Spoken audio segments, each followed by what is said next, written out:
I use Facebook myself for my private life, keeping in touch with some friends in France and around the globe.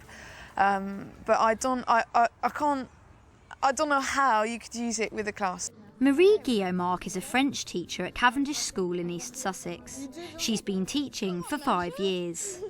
Marie has limited knowledge regarding the use of online communities in the classroom, but wants to learn more. So we've challenged her to find out as much as she can about online communities and to plan and deliver a lesson to her students using the technology.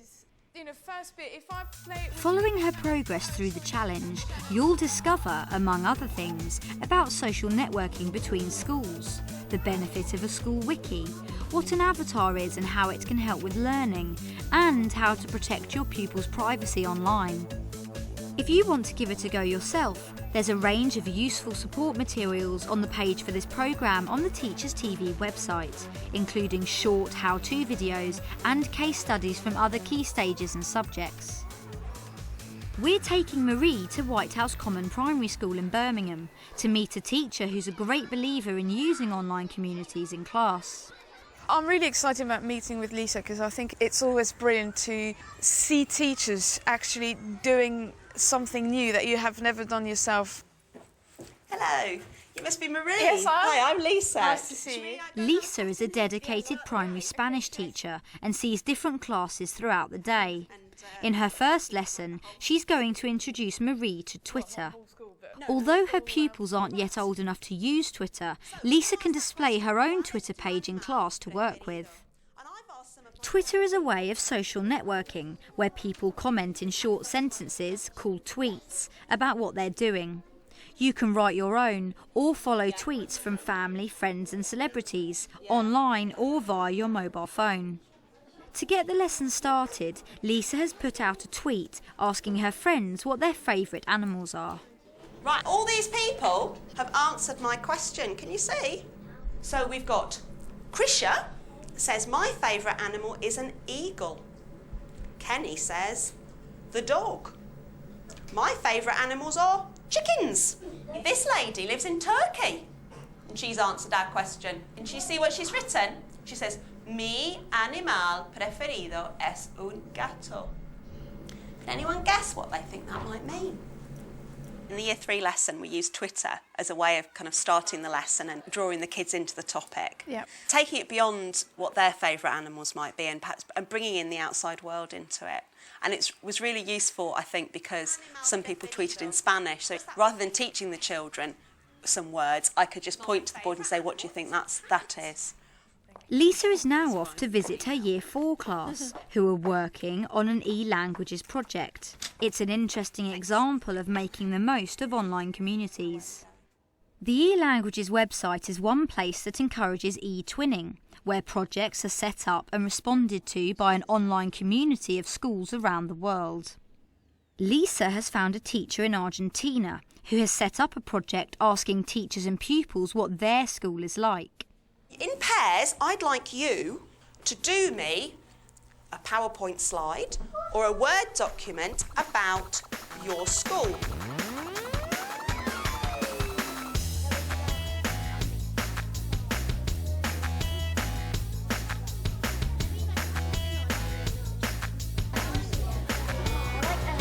Show me your first slide. So what do you know about Argentina? Nothing. Nothing? Nothing? That's going to be good then. Do you know where it is? No? Apart from they're good at football. They're good at football, that's one thing. That's one thing. Well, you're going to find out then, won't you? It's going to be exciting. So what do you think they would study that you don't, or? I think they'll study more Spanish than I. More Spanish, yeah. One thing that would worry me a little bit is the issue of privacy. How do you make sure that the kids are safe online? Okay. I don't usually like blocking because it's kind of saying that's a no-go. Mm-hmm. And when you're told not to do something, you want to do it. So I'm more a fan of teaching children safety rules, like don't put pictures of yourself up. Never tell people your address or your phone number or your email address. Don't give out your full name. One of the benefits of an online community is that work and ideas can be shared and people can respond with encouragement or advice. Marie is now off to see how pupils make use of computer-animated characters to share with others in their online community. They use a free service called Voki that allows the user to create their own personalised speaking characters or avatars.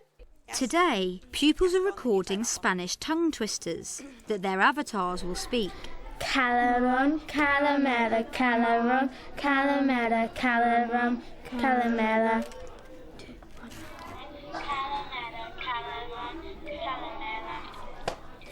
What would you say that the students got out of Voki, learning-wise? Obviously, it's a really fun thing to do. It's motivating. You have got a permanent record of what the children have done, which is more interesting for them to look back on and review. So it's like a peer assessment tool. Yeah. That's more interesting than listening to people's sound files and saying, OK, what was good about that? What could they do to improve it? If you've got actually a visual as well at the same time, that's really good. Secondly, the self-consciousness. It takes that away. It takes that away as well, because it's not them talking, it's the sheep or Britney Spears or whoever it is. Yeah. And it can be anonymous. And also it's safe for you to publish in a public space like your school website, because the children's faces aren't on it. In an attempt not to overload the school website, Lisa has created her own school wiki where the avatars will sit. So you mentioned Wikispace. What is it? OK. How do you do it? It's kind of like a website and also like a file sharing place. Right. Like a scrapbook, where the whole class can contribute their little bit to make up one big book. If you're watching this on the Teachers TV website, look below for a short video showing you how to create your own wiki. Started a wiki as a way of saving the children's work so that they had a space that was theirs where everything that we do can be saved on it. Now, a wiki space can have as many or as few people editing it that have the ability to add to it as you want. Right. And the kids can access it from home? Yes, the kids can access it from home. Lisa's final class of the day is accessing an online community through a website called VoiceThread. This offers a collaborative multimedia slideshow that can hold videos, images and comments. Users of the site can make their own slideshows and view and comment on others from around the world. Today, Lisa has created one about Spanish food. Do you think that's bacon baguette? So it can. Comments can be typed, recorded, written or videoed, then added to the slideshow and made available for others to react to or respond. Like you could do an arrow to the cheese and say what that word is, and then you could do an arrow to the baguette, and then you could do like baguette cheese, and we'd go on the internet or get a dictionary and find cheese and baguette because they wouldn't. So can Marie rise to the challenge of integrating online communities into her own teaching? Now's her chance to give it a go. It's been 3 weeks since I met Lisa. There were a few issues. Twitter is blocked on the school website, so I can't use this. I don't really have that much access to ICT rooms, so it was all fully booked. So that was a bit of an issue. Hopefully this will be better next year. Despite these difficulties, Marie has managed to negotiate access to an ICT room and has created a lesson where students will talk about their summer holidays. Marie is hoping the use of avatars will enhance the lesson and boost the students' confidence when speaking French. Have a look at the document on the R drive called Voki Instructions and let me know if you have any questions. Having written her own set of instructions for the pupils to follow, Marie is now free to concentrate on pronunciation with individual pupils before they make their recordings. Is it the QUE that annoys you? It sounds like a K. Sounds like a K. Is that pesh? Yeah, that's it. Okay. If you're watching this on the Teachers TV website and would like to see Marie's lesson plan, take a look below. Je suis allé à sweet and sweet. Je suis allé à. Je suis allé à la planche. Nous sommes allés en ville. Nous avons acheté un chocolat. Once the recordings have finished, the students create their characters, and these can be embedded into Marie's brand new school wiki. I think I remember setting the wiki space up literally the day after I went to Birmingham. because it was fresh in my mind and I could play with it before going to school and showing it to the kids. And because I wanted to introduce the Year 8s to the Vokies, I wanted them to see where their Vokie would go and how they can access it from home, so they knew why they were doing it. So these are 2 of the Vokies that they've done. Mardi, nous avons fait du camping. Aussi, je suis à la plage, puis je suis à la parc d'attractions. One of them is not perfect at French by any means, but I don't think he would have stood up in front of the class and actually delivered that speech. But the fact that it's a character doing it made it fine. And what do the students think of using the avatars in their French lesson? Really enjoy it. Normally we would just read textbooks and learn to test, which is good for learning. But we thought it'd be good to just have a little chat.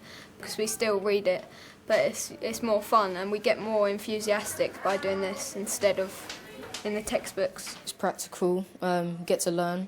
We can view it from home, and also it's an advantage because our parents can see it and what we're learning in school and how we're progressing in a way. Marie has also been using the eLanguages website. This site is targeted mainly at language teachers. However, there are many other international school community sites which can be utilised for different key stages and subjects.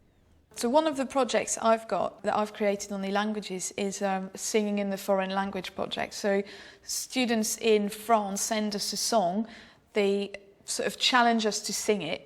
We sing it, record it, and then we put it on the website so that they can listen to it. And then we send them a song and they do a similar thing.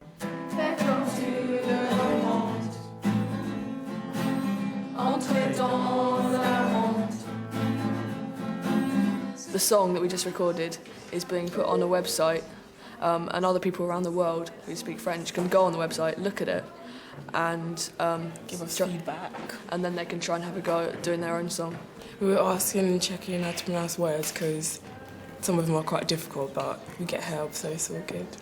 It makes a difference doing something that other people around the world will know we've done, because we know from that how well we have done. And because we're learning something new, it's quite an achievement for us because at least we can speak French kind of thing, so it's a good thing. So after Marie's jam-packed day, what are her thoughts about using online communities in class? I will definitely continue using online communities, and we're going to do more and more of this sort of projects. I think it's important to know that it doesn't have to be replacing everything that we do, but it could just enhance what we do already. I think we need to bear in mind that in today's world, the kids use internet, Facebook, social networking all the time, so they're used to it. It's nothing difficult for them. It brings, I think, the work we do in class alive if they can have people from around the world assessing their work, discussing what's happening. It just makes it real. If you're watching this on the Teachers TV website and are interested to see how teachers of different subjects and key stages use online communities in the classroom, then have a look at our short films below.